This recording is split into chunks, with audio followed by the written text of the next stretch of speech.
Alléluia. Mais ce soir, nous avons besoin du mot de Dieu. Cela fait toute la différence entre une prédication et le mot de Dieu. Et ce soir, nous avons besoin du mot de Dieu. Que Dieu soit béni. Alléluia. Ce soir, je veux que la continuité des choses. Jean le Baptiste, il va crier un pécossier au milieu d'un désert aride. Il va crier de la voix qui crie au milieu d'un désert. Mais Jean le Baptiste a été la continuité de Dieu lui-même. Parce que le premier qui a crié, ça a été Dieu. Alléluia, au jardin d'Éden. Que Dieu soit béni. Jésus, il est venu. Et lorsque Jean le Baptiste a été décapité, Jésus a pris le relais. Et il a prêché le même message. Et aujourd'hui, le Saint-Esprit est dans l'œuvre. Et ce soir, tu as besoin que le Saint-Esprit vienne et convaincre ton cœur. Alléluia. De terrain aride, combien y a-t-il de cœurs tristés ce soir?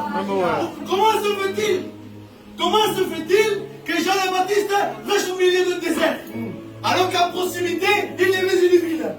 Et l'Esprit parlait dans mon cœur. Il dit, Ismaël, le désert représente Israël. Parce qu'Israël vivait une religion. Je vous dis quelque chose, que le système religieux ne changera pas ta vie. Le système religieux ne changera pas ta vie. Tu pourras venir voir vos réunions. Tu pourras assister. Mais la réalité des choses, tu ne pourras pas changer. Parce que pour pouvoir se repentir, pour pouvoir chercher à se sauver, il faut se sentir perdu. Pour pouvoir chercher à se sauver, il faut se sentir perdu. Pour pouvoir crier la langue, il faut se sentir en danger. Tant que tu ne sens pas pécheur, tu ne pourras jamais te repentir.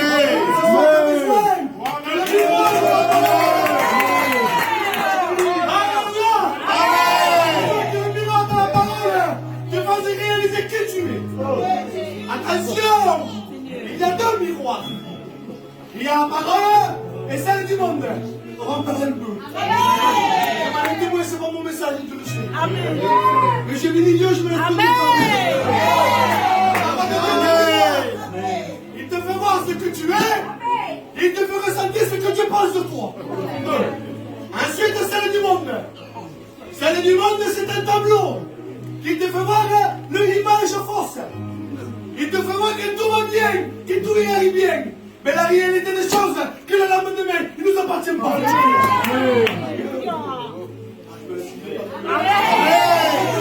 Amen. Que Dieu soit béni. Zaché, tout va aller bien. Zaché, tout va aller bien. Un compte à banque rempli. Lorsqu'il va faire un sonde, il comprend que le compte à banque est rempli. Tout va bien. Alléluia. Que Dieu soit béni. Il ne se rend pas compte qu'il habite au milieu d'une ville qui s'appelle Jéricho. Qui dit Jéricho? Jéricho, il a deux significations. Ville de palmiers et la ville de parfumée. Deux villes. À l'extérieur de Jéricho, lorsqu'on la regarde à l'œil humain, tout va bien. Mais au-dedans, quel désert aride. Quelle tristesse. C'est pour ça que Jean le Baptiste, il va prêcher au milieu des terrains arides. Parce qu'il comprend que Jérusalem, ils sont dans la perdition. Et le chemin que tu as emprunté, mon frère et ma soeur, n'est pas bon. Maintenant, tu te trouves dans le monde. Tu peux bien assister. Tu pourras bien construire ta vie. Mais le fondement, il n'est pas bon.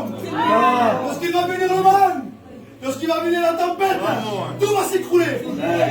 Parce que la religion, c'est un faux fondement. On va se mettre Jérius, il a bâti sa maison sur une religion. Donc qu'est-ce que c'est dit? Que tout va bien. Mais la réalité des choses, lorsque le problème est frappé dans sa maison, il est tombé à genoux. Vous savez pourquoi? Parce que lui, en tant que chef, il avait besoin de personne. Et vous savez, je vous dis quelque chose. Pour être chef du synagogue, il fallait être plus spirituel que les autres, moralement. Il fallait appliquer plus la loi que les autres. Mais la réalité des choses, face à la réalité du monde auquel nous vivons, Jérius n'avait pas de solution. Oui. Parce que Jérius, la mort est rentrée dans sa maison. Je vous dis quelque chose, la mort a été vécue.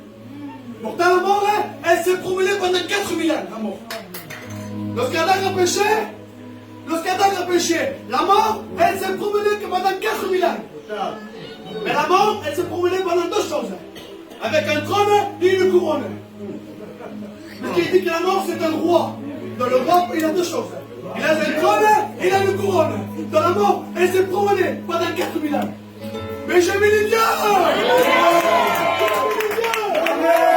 C'est le Dieu que je vous prêche. C'est particulier. Je mangeais. Ma femme le sait, je mangeais, l'esprit me parlait. Et me disent, mal, dans ma mort, j'ai fait deux choses. Elle me dit, lorsque la mort a voulu me tenir, elle avait deux choses. Elle avait un trône et une couronne. Il dit, alors que le roi c'est moi. Et le trône m'appartient. Il dit, le trône je l'ai confié à Adam. La couronne je l'ai confiée à Adam. Mais Adam il n'a pas su le garder. Après c'est ce qui se passe dans ta vie. Tu n'arrives pas à garder les choses de Dieu. Parce que tu veux y passer. Tu devrais veiller.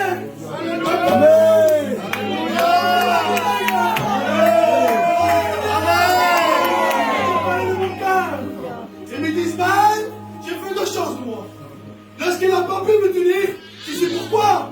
Il disait, non, c'est qui il criait la mort. Il disait, ne me détrône pas et ne me découronne pas. Parce que si tu me couronnes, tu me détrônes, je ne veux plus de pouvoir sur l'humanité. Et je vous dis quelque chose, toi qui as peur de dormir le soir, parce que tu as peur de mourir. La mort t'a envoyé. Tu pleures sur ton sort. Tu essayes de t'en défaire, jour après jour. Tu essayes de réveiller ta compagne, mais tu as peur de la réveiller. Parce que tu as peur qu'il fasse bouche-oreille et tu as honte de ta vie. Mais la réalité des choses, tu as peur. La mort t'a envoyé. Oh, ta mort. Tu as peur de dormir le soir. Toi qui veilles, toi qui fais des nuits blanches. Parce que tu as peur que la mort te surprenne. Donc tu attends que le soleil se lève. Mais je te dis quelque chose, que la vie veut rentrer dans ta maison. La vie, elle veut rentrer dans ta maison. Parce que Jésus, lorsque la mort n'a pas pu le tenir, lorsqu'il a ressuscité, il a fait quelque chose, il dit, eh, muerte, vente. Donne-moi ce qui m'appartient, moi.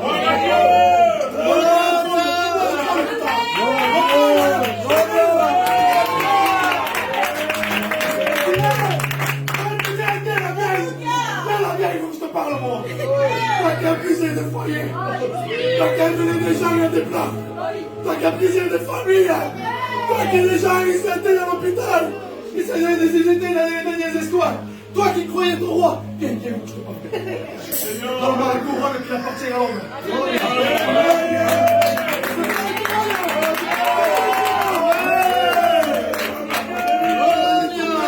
Je ne m'attendais pas à prêcher comme ça.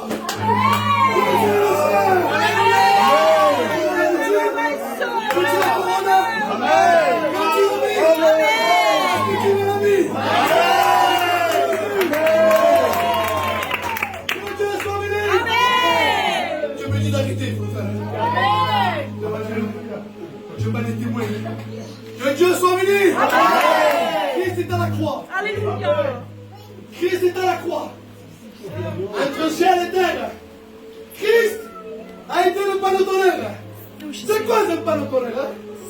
C'est que la foudre tombe, elle touche le panneau tonnerre, il s'en va sur la terre.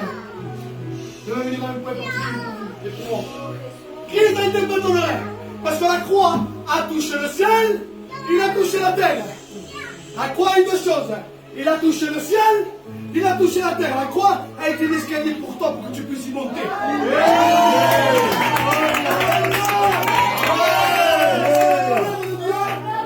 La colère de Dieu, qui est une malédiction. La colère, c'est pas la colère de moi là. C'est pas la colère d'une homme. La colère de Dieu devait s'abattre. Et je viens dire, voyez Nicolas, voyez le frère Toulboulette, voyez mon frère Isaac, voyez ma vie, voyez que je fais, il dit, ça ne peut pas que la colère de Dieu tombe sur l'homme. Non, je vais faire quelque chose. Je vais mettre chez l'éternel. La foudre de Dieu a tombé. Christ a pris pour nous. Et tout le village a été épargné. Mais tu es épargné dans la colère de Dieu. Mais tu es épargné dans la colère de Dieu. Il y a deux choses. Il y a deux manières de fléchir le genou. Deux. La première, devant Jésus, devant la même personne, il y a deux manières de fléchir le genou. Tu peux fléchir le genou devant Jésus en tant qu'avocat. Donc voilà ce soir. Ce soir, tu peux fléchir le genou si tu te repens en tant qu'avocat. Mais si tu ne te comprends pas, il y aura une sentence. Parce que tôt ou tard, tu fléchiras genoux. Et ça sera différent. Parce que tu vas fléchir genoux devant un juge qui existe lui-même. Et ce soir, je t'appelle. Et on va fléchir genoux. Déshabille-toi un peu. Quitte le costume. Allez, déshabille-toi un peu. Laisse le Seigneur te rhabiller. Laisse le Seigneur te rhabiller. Pour rhabiller quelqu'un, il faut qu'il soit bébé. On ne peut pas rhabiller un adulte. Adam, il ne sait pas les s'habiller, c'est normal. Adam, il n'a pas connu l'adolescence, lui. Adam, il n'a pas connu le monde de bébé. Il ne sait pas c'est quoi le monde de bébé. Adam, il n'a pas connu de l'arme. Il n'a pas d'adulte. Donc lorsque Dieu nous donne l'ordre, il ne peut pas. Pourquoi tu veux que je te coupe de moi, Seigneur? Je suis un homme. Je suis l'adulte de moi, je suis ses enfants. Je tombe, pourquoi tu veux que je te coupe de moi? J'ai un pas d'adulte. Mais là, ça serait un bébé de couteau. Il avait la main dans le temps. Dis-moi ce que tu manges, dis-moi ce que tu as dans la main et te le fais montrer. Pourquoi? Parce qu'un bébé, il se confie au Père. T'as besoin de te confier au Père. Tu viens tout seul. Tu essayes d'arranger ta vie. Donc tu t'isoles un peu. Tu vas travailler un peu, mais tu t'isoles un peu. Mais tu ne sais qu'à côté pas changer, la mort t'accompagne. Allez, je reviens à ça, la mort t'accompagne. Et Jésus a dit, veux-tu que je sois moi, ton guide, toi tu passes le message. À la place de l'amour, ça sera ta place. Mais Jésus sera le conducteur. Tu as besoin que quelqu'un te rassure, toi. Tu as besoin d'être rassuré. Parce que tu vis chaque jour avec la peur et la crainte. Alors que Dieu veut le balayer, tout ça. Mais que c'est une condition. Tu peux laisser rentrer. Parce qu'il y a deux choses. Aujourd'hui, les gitans, ils veulent la griller, ils veulent avouer. Et Dieu me dit, ils sont trop. Parce qu'il me dit, il y a trois étapes. Il dit, il y a avoué, délaissé et miséricorde. Dans la première, tu avoues, il soit Dieu. Mais Dieu t'appelle à délaisser. Parce que si tu ne laisses pas, Dieu ne pourra pas rentrer en toi. Qu'est-ce qu'il fait lorsqu'il rentre dans la maison de Jérius? Il voit une flûte. Et oui, c'était une expression du deuil. Et Jésus dit à Jérius, qui t'a mis ce feu-là. Mettez-moi dehors. Mais tu as besoin de mettre dehors ce qui t'est perdu. Amen. Parce que parfois, on arrose les choses quand ensuite ils prennent racine. On ne se rend pas compte parce que c'est un petit rejeton. On l'alimente, ensuite c'est un amour fort. Et pour faire bouger un amour fort, il faut.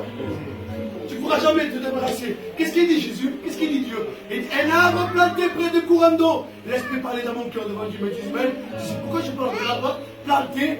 Non, parce que la première des choses que je fais, je l'ai déraciné. Tu as besoin que tu te déracines. Parce que l'endroit que tu es n'est pas bon. Et tu as besoin de te planter là où Dieu veut te placer. Tu as besoin que tu veux une place, mais une place sûre. Amen. Pas stationner. Parce que la chaise, elle a un prix, vous savez. La chaise que tu pour moi, elle a un prix. Amen. Parce que ce Christ n'aurait pas venu à la mort, moi je ne serais pas là. Et Christ va dire quelque chose à la croix. Il va dire quelque chose. Il va dire, tout est accompli. Mais en Palestine, il y avait 4 exprimations.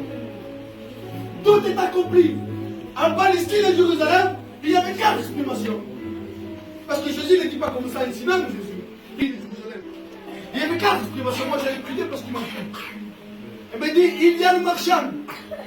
Le marchand, lorsqu'il mettait ses choses en vente, à la fin de la journée, il le vendait. Et lui était juif. Il faisait quelque chose. Et il disait, tête, le prix est payé. Tête, le prix est payé. Le prix est payé. Et lorsque Christ à la croix, il s'est intéressé avant de dire j'ai payé le prix. Ensuite, il y avait celui qui c'était un peintre. Pas un peintre comme moi. Bon, lorsque je paye la maison, il me tente de finir. Un peintre minutieux. Il prenait le gros rouleau, le petit rouleau. Le grand pinceau, le petit pinceau. Il était minutieux. Et lorsqu'il finissait, il ouvrait la fenêtre. Il étudiait. Et il ouvrait la fenêtre et il criait. Il disait, tête, l'œuvre que j'ai faite, elle est parfaite. Il y a la croix, Jésus, lorsqu'il dit, tête, l'œuvre, elle est parfaite. Amen. L'œuvre est parfaite pour toi. Que Dieu te bénisse. La sainte de Jésus. Je suis témoin, j'ai dit des choses que je ne savais même pas me voir. Je bruit. J'ai dit devant Dieu. J'ai dit des choses que je savais même pas moi. Et tu peux le révéler juste à tes une fois qu'il me parlait. À peu profondeur de mon cœur. Moi, je vous ai le message aujourd'hui. Ma femme le sait. Et Dieu me dit, tu te compliques. Le Seigneur t'a fait un message. Moi, je suis jeune. Il dit non, tu te compliques.